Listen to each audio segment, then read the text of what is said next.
그런데 놀라운 세계 속에 갔다 오게 됐습니다. 그 뜰에 회나무라고 하는 게 있었는데요. 거기 구멍이 있었고 그 구멍 속으로 빨려 들어가는 꿈을 꾸게 됐습니다.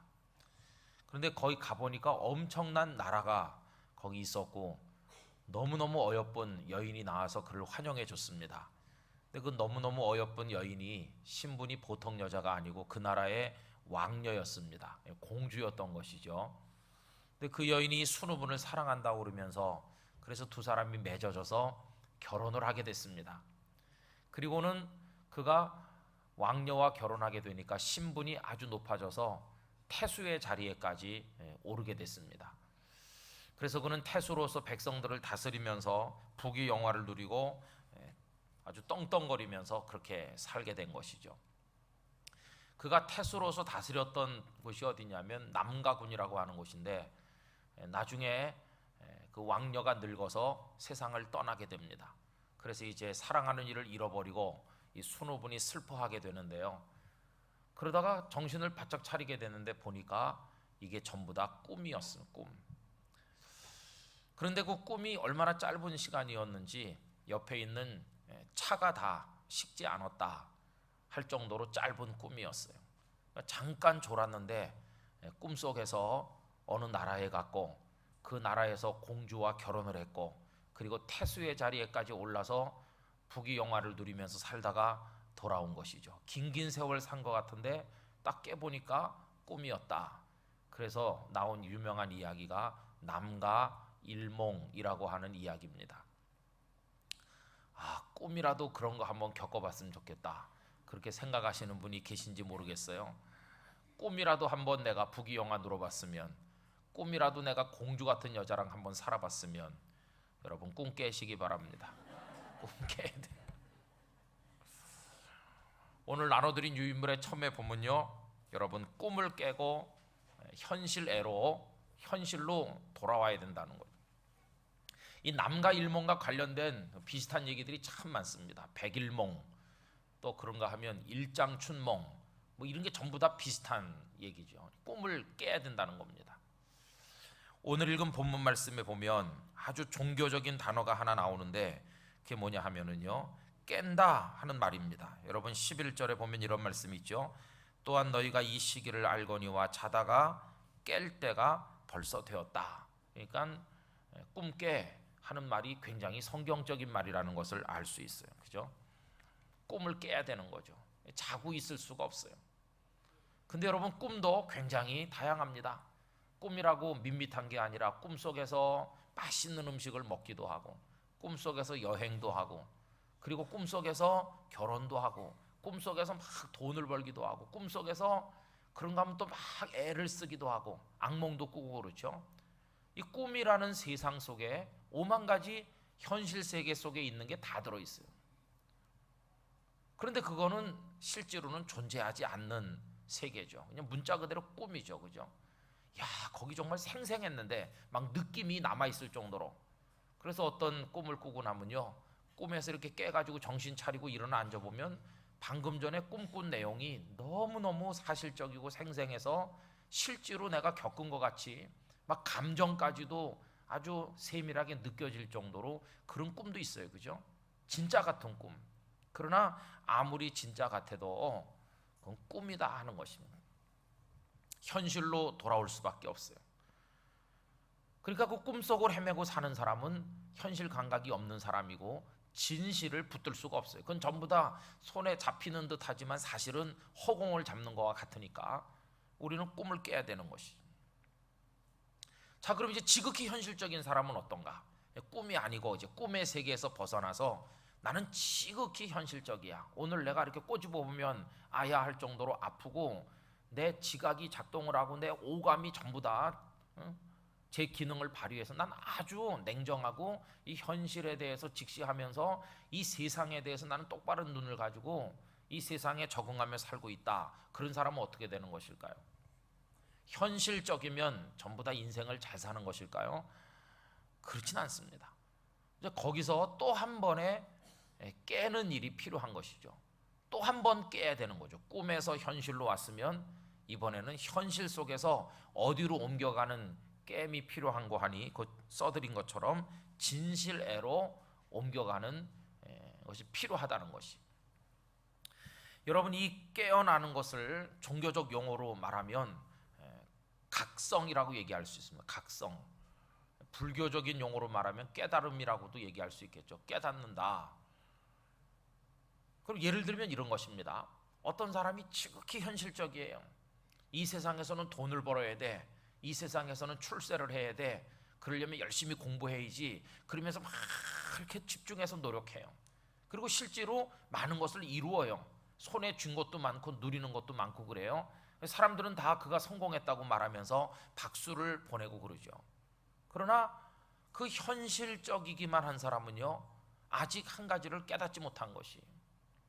왜냐하면 우리가 살아가는 존재의 환경은 이 현실만 있는 것이 아니라 현실보다도 더 바깥에, 더 위에 또 하나의 현실이 존재하기 때문이. 그것을 우리 기독교적인 차원에서 얘기한다면은 현실은 오늘이라고 말한다면 그 또 하나의 세계는요, 내일이라고 말할 수 있고, 현실은 짧게 끝나는 것이라면 그 또 하나의 현실, 또 하나의 세계는 영원이라고 얘기할 수 있는 것이거든요. 결국 이 깨달음을 가지는 사람은 뭘 깨닫는가 하면, 내가 지금 돈을 벌고 출세를 하고 성공을 하고 세상을 즐기고 그러지만 이거는 짧게 지나가는 지극히 찰나적인 것에 불과하고 진정한 세계가 있다. 지금은 손에 안 잡히지만 그러나 그건 꿈하고는 다른 거죠. 꿈도 손에 안 잡히는 것.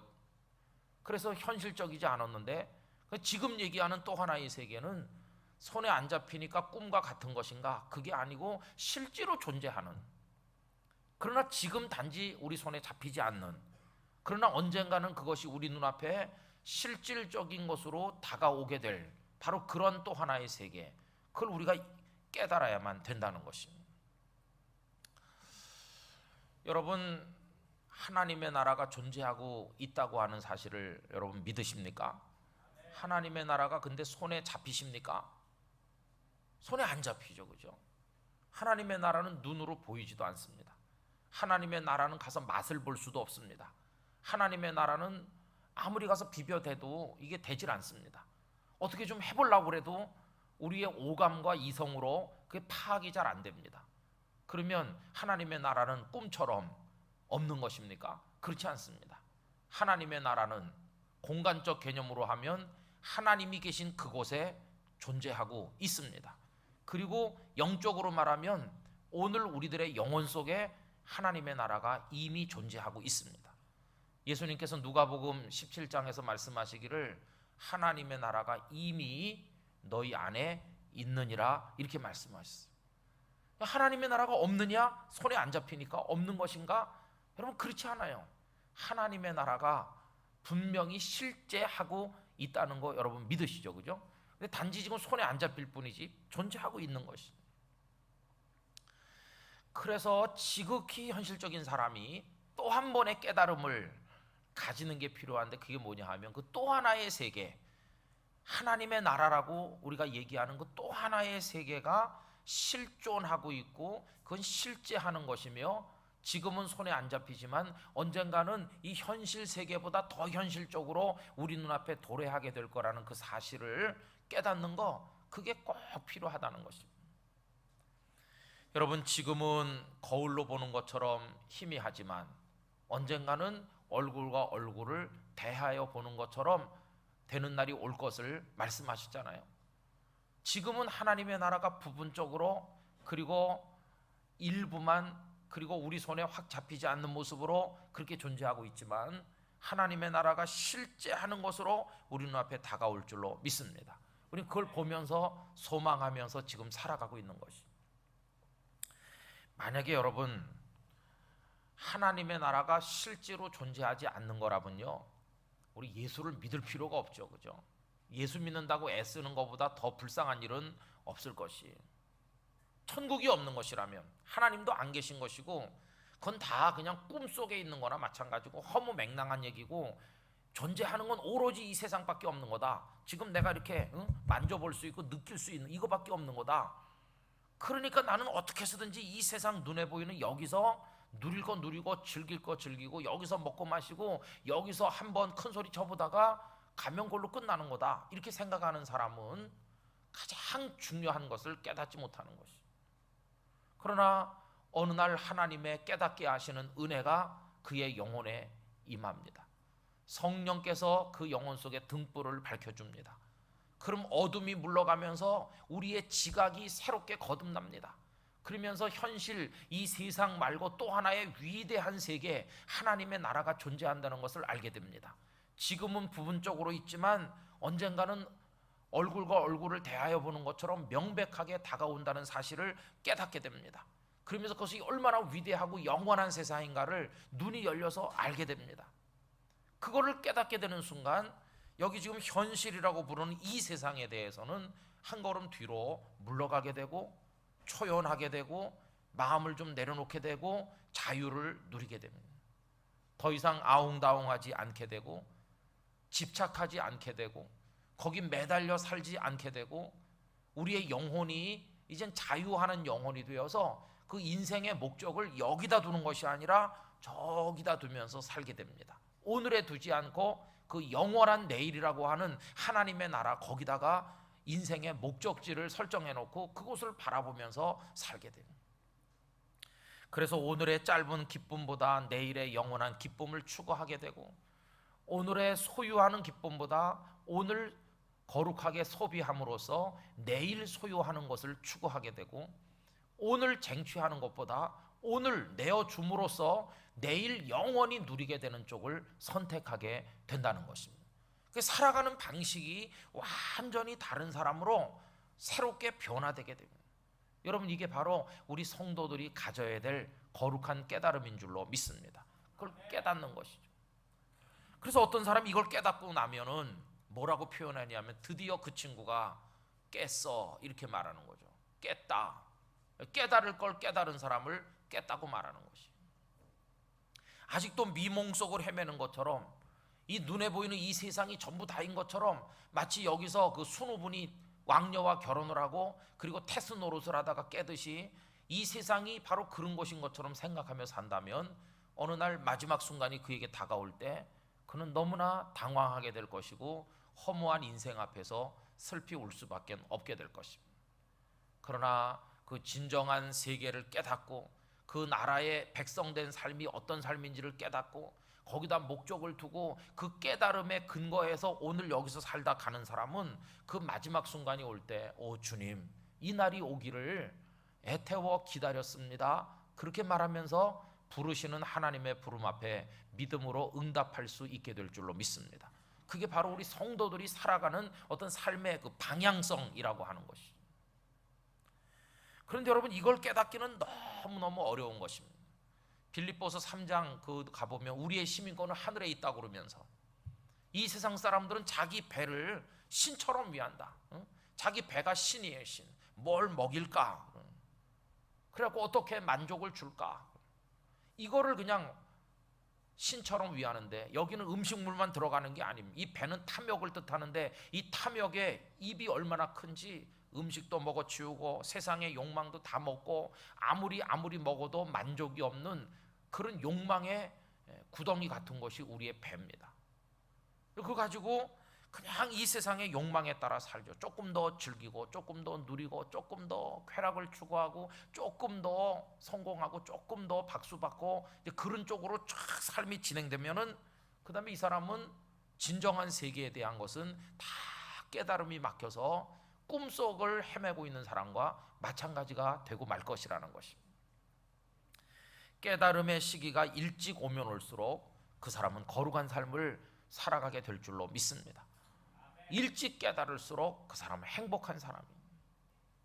그 삶의 방식이 완전히 달라지게 된다 하는 것입니다. 여러분 오늘 읽은 이 말씀은 우리 교회사적으로 굉장히 의미가 있는 말씀으로 인식되어 왔습니다. 왜냐하면 2000년 기독교 역사 속에서 가장 위대하다고 평가됐던 한 사람이 이 말씀에 부딪히면서 드디어 깨달았기 때문에 이 말씀이 그의 영혼 속에 드리워져 있던 그 무지와 목매함의 그 베일을 걷어내고 밝은 진리를 깨닫게 만들어. 그 인물이 누군지는 여러분들이 많이 아실 것입니다. 바로 아우구스티누스, 우리가 어거스틴이라고 부르는 분이 바로 그분이죠. 그래서 그분은 그 참회록 속에서 이 말씀이 자신의 영혼을 깨뜨려서 자신을 깨달음에 이르게 하고 새 사람이 되게 한 그 과정을 잘 써내려가고 있습니다. 제가 그 부분을 발췌해 가지고 왔는데요, 그 참회록의 그 부분을 한번 제가 읽어 드릴 테니까 들어보시면 좋겠습니다. 나는 이렇게 말하고 내가 지은 죄에 대하여 마음으로부터 통회하면서 울고 있었습니다. 그때였습니다. 갑자기 이웃집에서 들려오는 말소리가 있었습니다. 그 말소리가 소년의 것인지 소녀의 것인지 나는 확실히 알 수 없었으나 계속 노래로 반복되었던 말은 들고 읽으라, 들고 읽으라는 것이었습니다. 나는 곧 눈물을 그치고 안색을 고치어 어린아이들의 어떤 놀이를 할 때 저런 노래를 부르는지 곰곰이 생각해 보았습니다. 그러나 아무리 생각해 보아도 전에 그런 노래소리를 들어본 기억이 나지 않았습니다. 나는 흘러나오는 눈물을 그치고 얼른 일어섰습니다. 나는 그 소리를 성경을 펴서 첫눈에 들어온 것을 읽으라고 하시는 하나님께서 나에게 주시는 명령으로 밖에는 생각할 수 없었습니다. 내가 그렇게 생각한 것은 안토니우스에 대하여 들은 바 있었기 때문입니다. 안토니우스가 언젠가 교회에 나가서 복음서의 말씀을 낭독하는 걸 들은 바가 있었는데 그는 말씀을 직접 자기에게 주시는 것으로 받아들였다는 것입니다. 그 말씀의 내용인즉슨 가서 네 소유를 팔아 가난한 자들을 주라. 그러면 하늘에서 보화가 네게 있으리라. 그리고 와서 나를 쫓으라는 말씀이었습니다. 그는 이 말씀을 듣자 바로 당신께 돌아갔다는 것이었습니다. 여러분, 여기 안토니우스 얘기를 어거스틴이 하고 있는데요, 이 안토니우스는 어거스틴보다도 한 200년 이상 일찍 살았던 사람인데 어느 날 예배드리러 갔어요. 그런데 그날 설교하는 분이 읽었던 성경 본문이 방금 전에 그 말씀이었어요. 내 소유를 팔아 가난한 자들에게 주고 그리고 와서 너는 나를 따르라. 이 말씀을 그날 설교자가 얘기했거든요. 근데 그 한 절 말씀이 안토니우스의 가슴 속에 너무너무 깊이 확 와서 박혔어요. 그 예배가 끝난 다음에 안토니우스는 바로 집에 돌아가서 그 말씀을 그대로 실천했어요. 내 소유를 팔아 가난한 자들에게 주고 그걸 갖다 실천하기 위해서 그의 부모로부터 물려받은 상당한 유산을 다 정리해가지고 가난한 사람들을 다 나눠줬어요. 그리고는 알거지가 됐겠죠. 그리고는 예수님을 따르기 위해서 사막에 들어가서 은거하면서 예수님을 바라보는 사막의 은자가 됐거든요. 이 안토니우스 이야기는 아주 유명한 얘기입니다. 근데 이 안토니우스 이야기가 이제 어거스틴에게도 전해져서 어거스틴이 알고 있었던 것이죠. 사람이 하나님의 말씀 한 절에 부딪혀서 새롭게 되기도 한다. 그런데 지금 하나님께서 오늘 나에게, 나 어거스틴에게도 그런 말씀 한 절을 지금 주시려고 하는구나. 이런 감동이 왔다는 거죠. 나는 바로 알리피우스가 있는 곳으로 급히 돌아갔습니다. 이 알리피우스는 어거스틴의 절친한 친구였었는데요.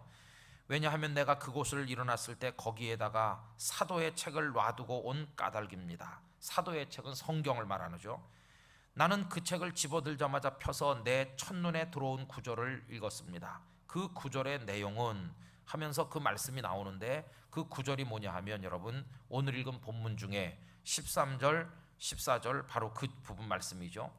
방탕과 술 취하지 말며 음란과 호색하지 말며 쟁투와 시기하지 말고 오직 주 예수 그리스도로 옷 입고 정욕을 위하여 육신의 일을 도모하지 말라였습니다. 나는 더 이상 읽고 싶지도 않고 더 읽을 필요도 없었습니다. 그 구절을 읽고는 즉시 확실성의 빛이 내 마음에 들어와 의심의 모든 어두운 그림자를 몰아내었기 때문입니다. 여러분, 이 축복을 우리도 받기를 원합니다. 확실성의 빛, 조금도 더 이상 방황할 필요도 없고 의심할 필요도 없도록 확신을 주는 그런 빛, 성령이 비추시는 그 빛이 그의 영혼을 쫙 비추어서 의심의 모든 어두운 그림자를 다 걷어내버렸다. 그 전에는 하나님이 정말 계신 것인가? 내가 정말 이렇게 계속 살아도 되는가? 모든 걸 번미는 많이 했지만 확신이 없었는데 이 말씀을 읽자마자 그 영혼 속에 빛이 비추었는데 그 빛이 확실성의 빛이었다. 더 이상 꿈속에서 헤매는 사람으로 살지 않도록 미몽에서 깨어날 수 있도록 성령께서 그의 영혼을 확 비추셔서 놀라운 깨달음에 이르게 됐는데, 그 영혼에 덮여있던 어두운 그림자들이 다 사라지고 이제 빛의 사람으로, 깨달은 사람으로 그가 거듭나게 된 겁니다. 그 다음에 보면 이렇게 나와 있습니다. 나는 손가락으로인가 다른 어떤 것으로인가 책장 사이에 표시를 한 후, 거기다 이렇게 꽂아 놓은 것 같아요. 표시를 해놓고 그 책을 덮고 나에게 일어난 모든 이야기를 알리피우스에게 말했습니다. 이때 나의 얼굴은 침착한 모습이었습니다. 그도 자기 안에서 일어난 일에 대하여 나에게 말을 해주었습니다. 어거스틴이 그 말씀을 읽는 순간 자신의 영혼 속에 일어난 놀라운 얘기를 친구에게 쭉 간증처럼 말하니까, 알리피우스도 나도 그랬다고, 나도 내 영혼에 그런 어둠이 있었는데 성령께서 빛을 비추시고 나도 진리를 깨닫게 해주셨다고 알리피우스도 그런 간증을 얘기했다는 것입니다. 그러나 나는 그가 그런 경험을 한 줄은 전혀 알지 못하였습니다. 그는 내가 읽었던 구절이 어디냐고 나에게 물었습니다. 내가 그곳을 보여주자 그는 내가 읽었던 곳보다 더 아래에 눈을 돌렸습니다. 나는 그 뒤에 오는 말씀을 모르고 있었습니다.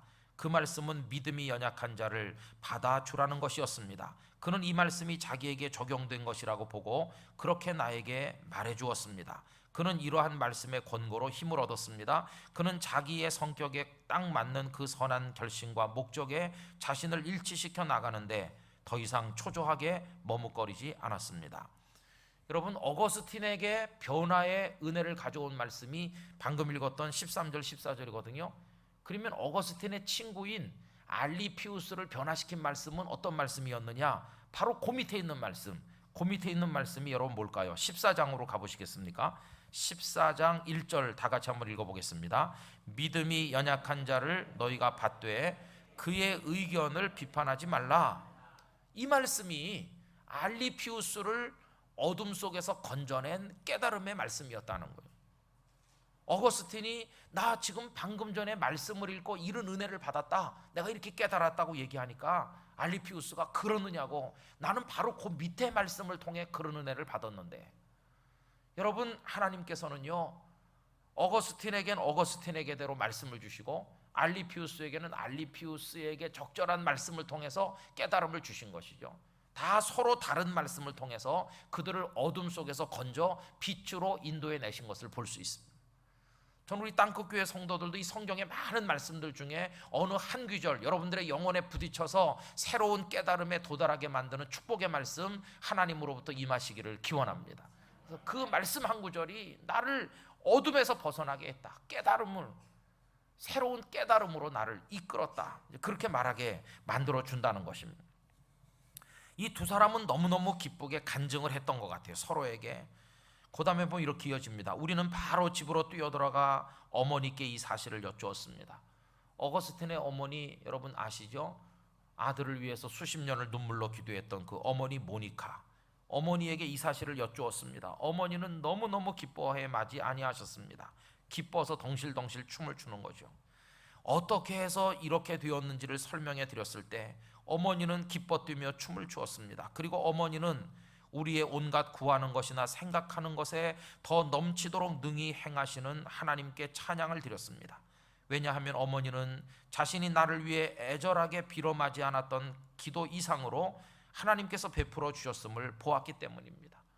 이 어머니 모니카가 아들 어거스틴이 방탕의 삶에서 돌아오게 해달라고 하나님 앞에 몇십 년을 기도했는데, 방탕의 삶에서 돌아온 정도가 아니라 진리의 세계, 하나님의 세계를 깨닫고 완전히 새 사람이 되게 해준 것을 보면서 이 어머니 모니카가 너무너무 기뻐하는 거예요. 기도한 것보다 더 넘치는 은총을 하나님이 주신 것을 이 모니카가 깨달았기 때문에. 여러분, 모니카의 기도에 응답하신 하나님께서 우리의 기도에도 응답하실 줄로 믿습니다. 어머니가 너무너무 기뻐하는 거죠. 이제 하나님께서는 나를 당신께로, 하나님께로 전향하게 하셨으니 이제 방향 전환이 일어나, 이제 깨달아서 새 사람이 된 겁니다. 나는 아내나 세상에 어떤 다른 희망도 찾지 않기로 하였습니다. 이때 기쁨이 얼마나 큰지, 이제 결혼도 안 해. 이제는 아내를 구하지도 않겠어. 이제는 내가 세상에 그 어떤 것도 추구하지 않겠어. 다 이제 내려놓겠어. 여러분, 이때 어거스틴에게는요 정식 결혼을 안 했기 때문에 정식 부인은 없었어요. 그러나 동거하는 여자는 있었어요. 그때는요, 동거하는 여자가 10년, 20년, 30년을 살고 애를 여러 명을 낳아도 정식 결혼을 하지 않으면 그 아내로 인정되지 않아요. 그때 그 이름이 알려지지 않은 한 여자가 어거스틴과 살았고 아데오 다투스라는 아들을 하나 낳아줬거든요.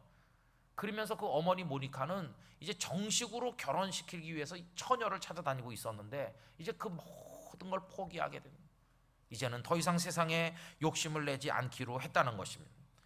나는 오래전에 당신이 나에 대하여 꿈으로 어머니께 보여주셨던, 어머니에게 하나님께서 꿈으로 여러 가지를 보여주셨는데 보여주셨던 그 신앙의 교리에 굳건히 서 있게 되었던 것입니다. 이제는 어머니가 기도하고 소원했던 대로 이 아들 어거스틴이 돌아와서 이제는 신앙의 반석 위에 더 이상 흔들리지 않도록 확실한 하나님의 사람으로 그가 서게 됐다는 것입니다. 여러분, 이 대목이 그 어거스틴의 고백록 제8권 29절 30절 부분을 이제 옮겨온 내용이 바로 이 내용입니다. 하나님의 말씀이 어거스틴을 어둠에서부터 건진 것이죠. 그래서 깨달음으로 나가게 만들었어요. 이걸 깨닫고 나자 이 현실 세상, 로마가 지배하고 수사학자로서 명성을 얻고 여인을 데리고 살면서 아들을 낳고 세상의 쾌락을 즐기며 부귀 명성을 추구하던 이 현실적인 삶이 다 시들하게 보이게 됐어요. 그의 눈은 또 하나의 세상, 하나님의 세계, 그 위대한 하나님의 나라를 바라보는 쪽으로 이제 옮겨가게 됐어요. 그래서 사람이 변화된 것입니다. 이게 또 한 번의 깨달음이 그에게 일어난 것이죠. 깨닫게 되는 그 순간 그는 세상에서는 더 이상 수사학자로 성공하진 않았지만은 깨달음이 오는 그 순간 그는 성자로 변화되었습니다. 성자. 깨달음이 깊어질수록 예수님을 닮게 된다고 생각합니다. 깨달음이 크면 클수록 위대한 신앙인이 되는 것입니다. 깨달음의 깊이가 깊을수록 영성이 깊은 그리스도인이 되는 것입니다. 깨달음을 일찍 체험할수록 그 사람의 남은 생애를 더 값지게 살아갈 수 있게 되는 것입니다. 그의 전 존재가 깨달음에 이르게 되면 그 사람의 물질도 깨닫게 되고 시간도 변화가지는, 그래서 그 시간이 옛날에 똑같은 시간이 아니라 이제 거룩함을 위해 쓰여지는 시간이 되고, 주머니 속에 돈이 똑같은 돈 10,000원짜리지만 깨닫고 난 이후에 그 사람의 돈과 깨닫기 이전의 돈은 완전히 다른 돈이 되는 것이죠. 깨달음이라고 하는 것은 우리의 인생을 새롭게 만들어주는 놀라운 축복이라는 것을 알 수 있습니다. 그거를 오늘 본문에서는 뭐라고 표현하고 있냐 하면은 자다가 깰 때가 벌써 되었다, 이렇게 표현하고 있다는 것입니다. 자는 세계, 꿈속의 세계, 거기서 이제는 깨어 일어나라, 깨어 일어나서 이제는 새 사람이 되라, 그렇게 우리에게 권면하는 것을 오늘 볼 수가 있습니다. 그럼 여러분, 이 말씀을 이렇게 우리가 먼저 접근을 하면서, 그러면 이 때가 어떤 때이기에 도대체 깨라고 말씀하시는가? 여러분, 오늘 본문을 다시 한번 읽어보면서 그 때를 우리 생각해 보면 좋을 것 같아요. 성경이 말씀하는 현재는 어떤 때냐 하면 최악의 때라는 것을 알 수 있습니다. 그것은 뭐로 표현되고 있는가? 12절 처음에 보시면 밤으로 표현되고 있는데, 밤이 깊다 이렇게 말했어요. 밤이 깊다는 것은 완전한 한밤중을 말합니다. 빛이 요만큼도 없는 캄캄한 칠흑 같은 밤. 여러분, 도회지의 밤은 불야성이죠, 그죠? 가로등이 어디나 있어가지고 길거리에 나가도 한밤중이라도 칠흑 같은 어둠을 우리가 잘 체험 못합니다, 도시 생활에서. 그러나 농촌에 한번 가보세요. 산속에 텐트라도 치고 있게 되면 밤이 깜깜하다는 걸 알게 됩니다.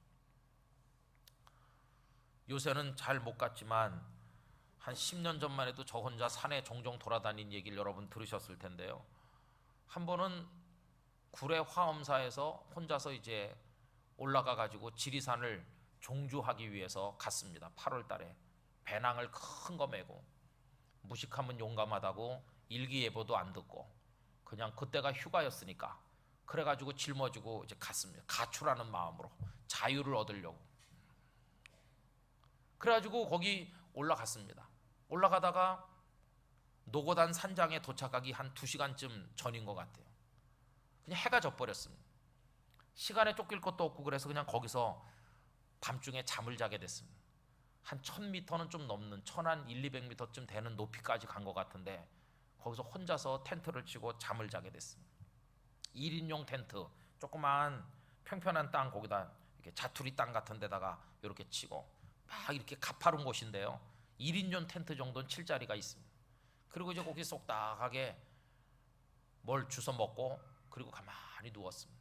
캄캄하죠. 가로등이 있습니까? 거기 뭐가 있습니까? 아무것도 없죠. 아무것도 없어요.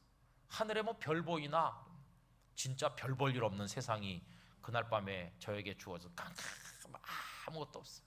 어떻게 별 하나도 없을까? 알고 보니까 태풍이 몰려오기 시작해서 하늘을 가렸기 때문이었어요. 그리고 잠이 안 와가지고 이리 뒤척 저리 뒤척 하고 있는데요. 1시간쯤 지나니까 잠이 서로 올라오려고 살짝 잠이 든 것 같습니다. 그런데 어디서 저벅저벅 그러는 발자국이 들렸습니다. 공포 영화 같죠. 그래서 싹 눈을 떴습니다. 뭐냐 이게, 사람이냐 짐승이냐. 딱 눈을 뜨고 보니까 사람이었습니다. 그래서 생각했습니다. 가만히 있을까 아니면 나갈까 그렇게 고민했습니다. 가만히 있는 게 나을 것 같기도 하고 거 누구요 그러면서 나가야 될 것 같기도 하고 망설이다가 일어나 앉아가지고 후레쉬를 탁 키면서 거 누굽니까 이러면서 제가 나가는 그 순간 그 사람은 으악 그러면서 너무너무 놀란 것 같아요.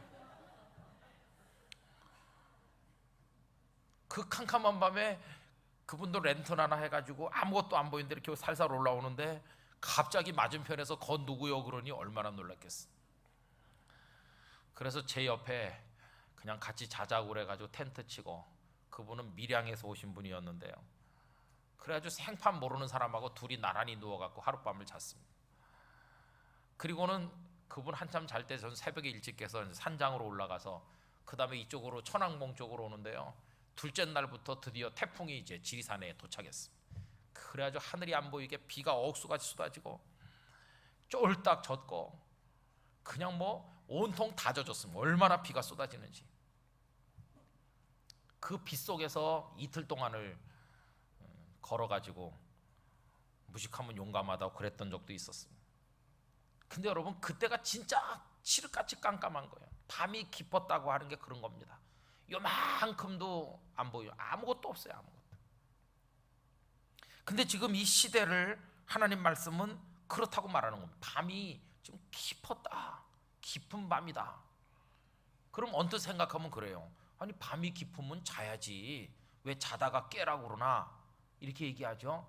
근데 이게 보통 사람하고 다른 거예요. 밤이 깊으면 우리는 불 끄고 잡니다. 그죠? 한밤중이니까 자는 게 당연하죠. 그러나 그 다음 날 아침에 놀라운 일이 있는 사람은요, 그렇게 자고 있을 수가 없어요. 그 다음 날 아침에 내 인생의 모든 걸 송두리째 바꾸는 사건이 기다리고 있는 사람은 그 밤에 그렇게 깊이 자고 있을 수가 없어요. 다른 사람들은 아직 자고 있지만 그는 벌써 한밤중에 깨서 일어나요. 왜냐하면 그 다음 날 아침을 맞이하기 위한 준비를 위해서 그는 벌써 일어난 것이에요. 사람들이 말해요. 아니 왜 벌써 깼냐고. 지금 해가 뜨려면 아직도 2시간은 더 있어야 되는데. 남들은 그렇게 말해요. 그러나 이 사람의 가슴 속에는 이미 해가 뜬 거나 마찬가지예요. 그 사람은 시간을 땡겨서 살고 있어요. 아직 캄캄한 밤이지만 그는 이미 아침이 온 걸로 생각하고 있어요. 여러분 시간은 그래서 객관적 시간도 있고 주관적 시간도 있거든요. 객관적 시간에 따라 사는 사람은 자야 되는 시간인데 이 사람의 영혼 속에는 또 하나의 시계가 있어서 일어나라고 말하는 겁니다. 지금 깨서 준비해야 될 시간이야. 깨라. 그렇게 얘기한다는 것입니다. 그래서 여러분 12절은 뭐라고 또 이어서 말씀하냐 하면 밤이 깊다. 그런데 낮이 가까웠다. 여러분 이게 얼마나 역설적입니까? 한밤중인데 낮이 가까웠다는 거예요. 새벽이 가까웠다고도 말하지 않고 캄캄한 어둠 속에서 하나님은 광명의 대낮을 얘기하는 것이죠. 그럼 지금 우리가 어디 살고 있습니까? 우리가 지금 대낮 같은 세상에 살고 있습니까? 아닙니다. 지금 우리는 지금 캄캄한 밤에 살고 있습니다. 다 자야 되는 세계 속에 살고 있습니다. 그런데 영적으로 눈을 떠서 보면 우리는 대낮에 사는 사람처럼 살아야 될 소명을 부여받고 있고 그걸 따라서 살아야 될 거룩한 사람으로 부름을 받았다는 것이. 밤이지만 낮인 것처럼 살아야 될 소명을 가진 존재가 바로 우리들이라는 것이. 그래서 예수님을 믿기 전에 아까 말씀드린 그 깨달음이 오기 전에는 어떻게 사냐? 밤이니까 밤에 맞게 자야지 이렇게 살아요. 그러나 깨달음을 얻고 나면 밤이지만 깰 때가 지났으니까 지금은 낮인 것처럼 살아야지 이렇게 살아가는 방식이 달라져요. 밤인데 낮처럼 살 수 있는 사람, 깊은 죄악의 밤이 덮였지만 그 죄악의 밤 한복판을 의의 등불을 켜들고 밝혀보려고 애쓰는 그런 사람, 세상이 다 잠들어 있지만 나 홀로라도 깨어 일어나서 하나님을 경외하기 위해서 몸부림치는 그런 사람, 나를 내리덮고 있는 이 환경, 이 시대적 환경, 삶의 환경을 극복해 보려고 몸부림치는 사람, 그런 사람이 바로 하나님의 부르심을 받은 성도라고 하는 것입니다. 그래서 여러분, 성도는요 세상의 흐름에 동화될 수가 없어요.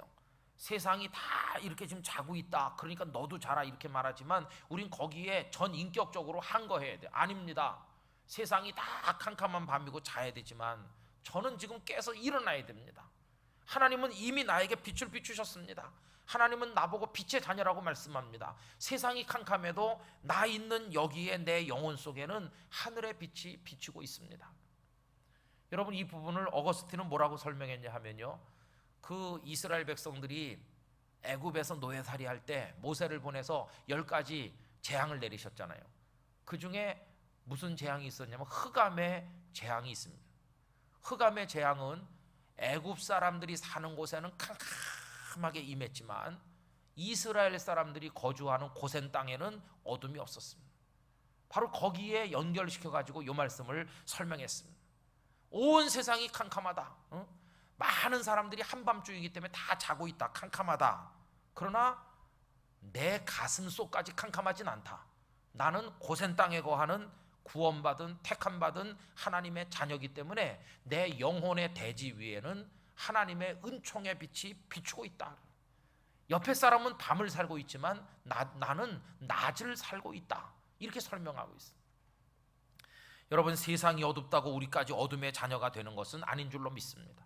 성경은 하나님은 빛이라고 그러시면서 우리가 빛의 자녀가 됐다고 말씀하고 있거든요.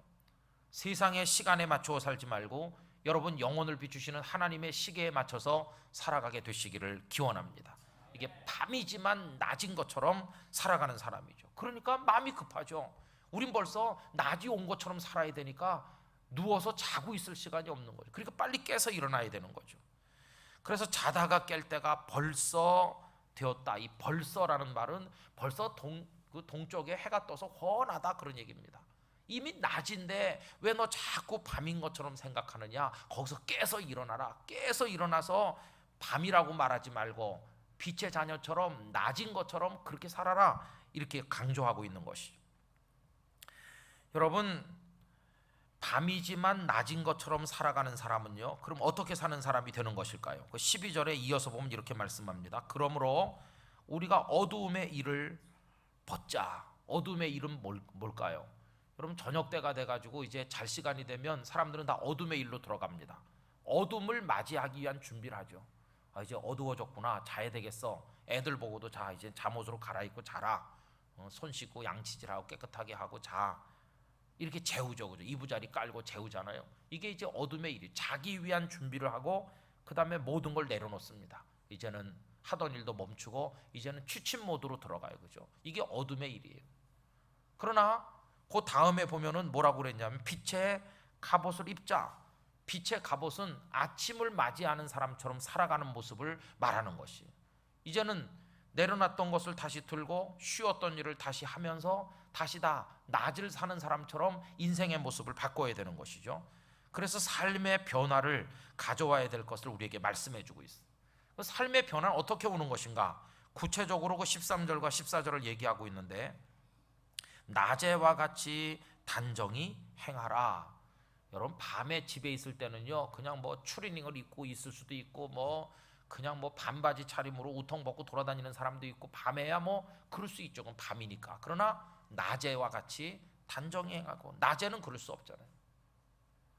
가장 어려운 때가 언제냐 하면 밤에서 낮으로 연결되는 그 시간이 제일 애매하죠. 여러분, 그 시간이 하루 중에 언제일까요? 새벽이죠, 새벽.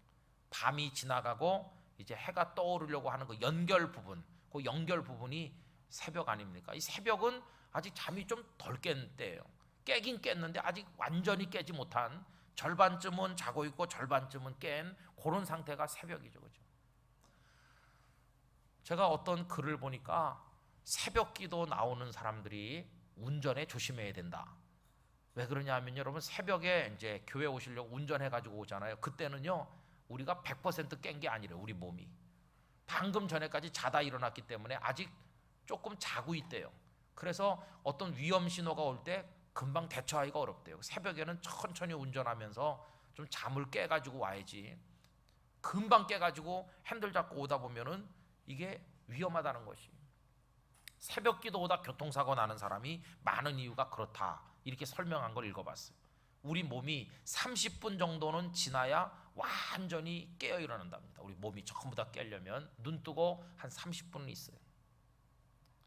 그러니까 어떤 목사님이 말이죠, 늦게 주무셔가지고 새벽에 깨니까 잠이 덜 깼는데 몸은 일어났는데 아직 이 몸 구조가 다시 덜 깼어요. 정신도 약간 몽롱하고 보니까 시간은 다 됐어요.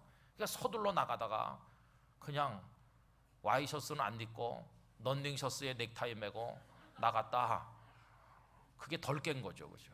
근데 그 모습 그대로 인생을 사는 사람이 교인 중에 많다니까. 깨긴 깼어요.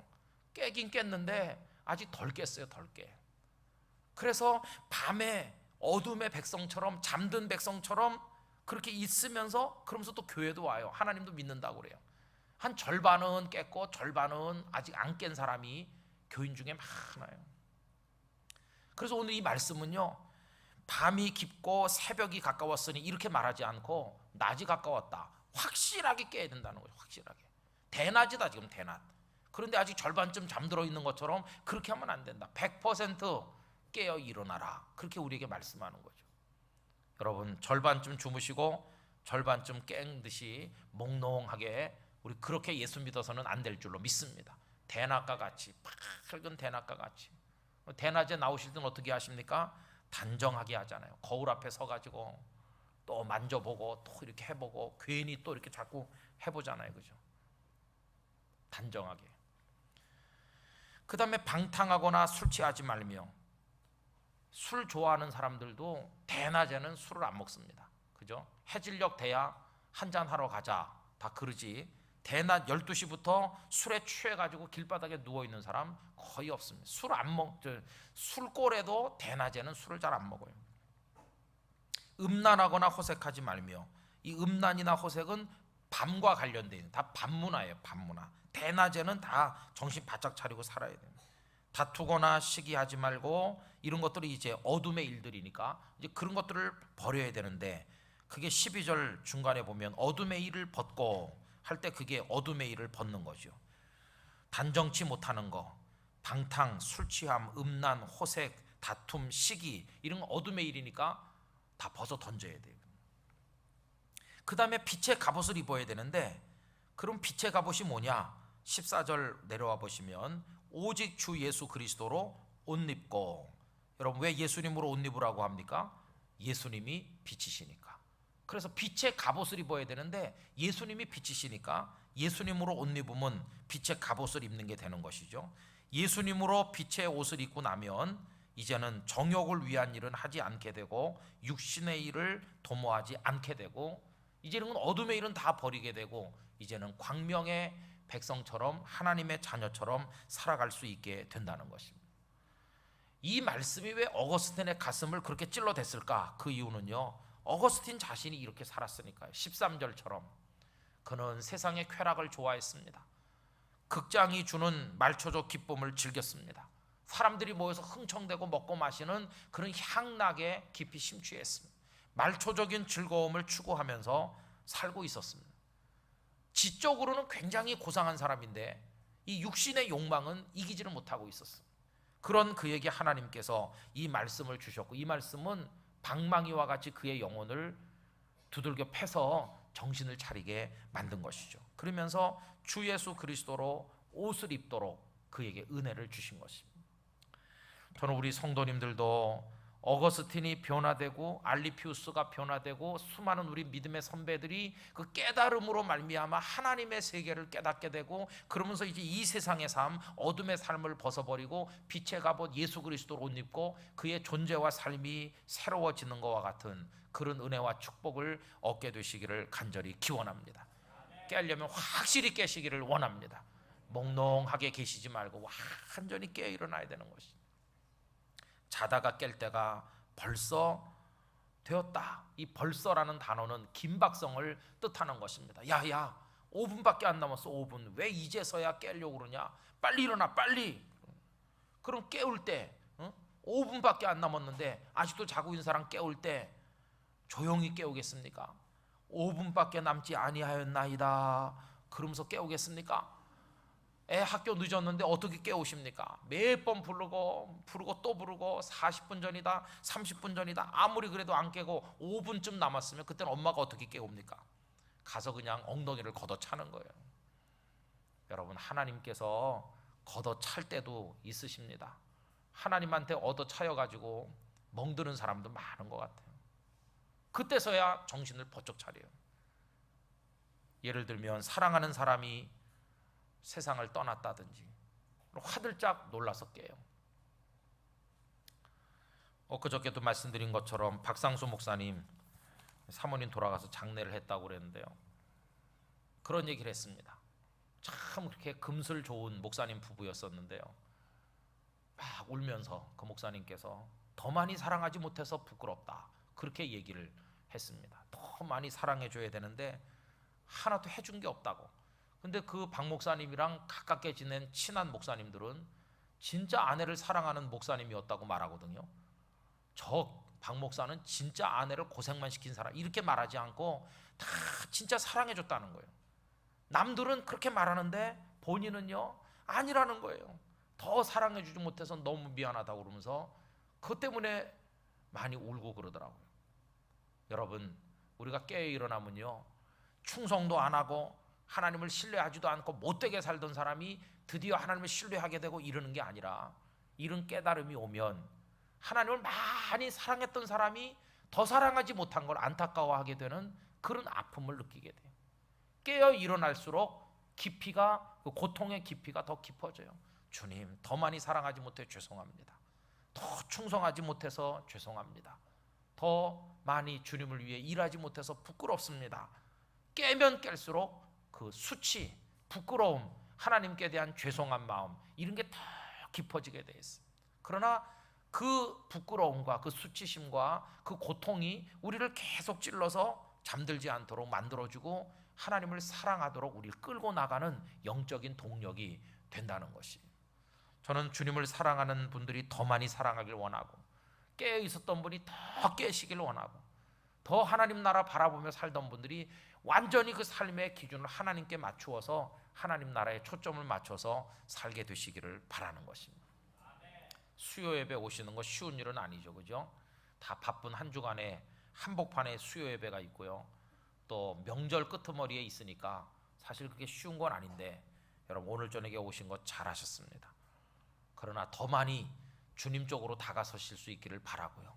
아직 조금 잠든 부분이 있는 것 같으면 화들짝 놀라서 완전히 깨시길 바라고, 하나님 엉덩이라도 걷어 차주세요. 정신 차리게 해주세요. 하나님 요만큼 사랑하고 많이 사랑한 것처럼 착각하는 이 교만도 깨뜨려 주세요. 그래서 하나님 앞에 더 많이 헌신하지 못한 거 막 부끄러워하면서 사랑하지 못한 고통에 몸부림치면서 주님 앞에 죄송합니다 이렇게 말하면서 얼마 남았을지 모를 이 자투리 시간, 우리 인생의 이 조각 시간, 남은 시간, 요거를 정말 대낮을 사는 사람처럼 빛의 자녀처럼 정신 차리고 하나님을 위해 살게 하여 주시옵소서. 이제는 육신의 일을 도모하지 말고 하나님 나라를 위해 살게 해 주시옵소서. 그런 기도와 더불어 여러분의 인생을 걸어가시기를 바라는 것입니다. 여러분, 그렇게 살다 가면요, 뭐 그분이 오래 살지 못하고 일찍 떠났다고 할지라도 그 인생은 값진 것입니다. 그러나 아무리 90년 100년을 살아도요, 어둠의 일을 따라서 잠든 모습으로 이 현실, 눈에 보이는 이 현실만 바라보면서 영원한 하나님의 세계를 깨닫지 못하고 산다면 그 사람은 남과 일몽처럼 꿈속에서 깨어있는 사람이나 마찬가지입니다. 이 인생이 어느 날 확 지나가고 끄트머리가 오면 그때서야 화들짝 놀라는데 이미 그건 다 끝난 것이. 깨닫게 하시는 성령의 역사하심이 우리 모두에게 임하게 되기를 간절히 축복합니다.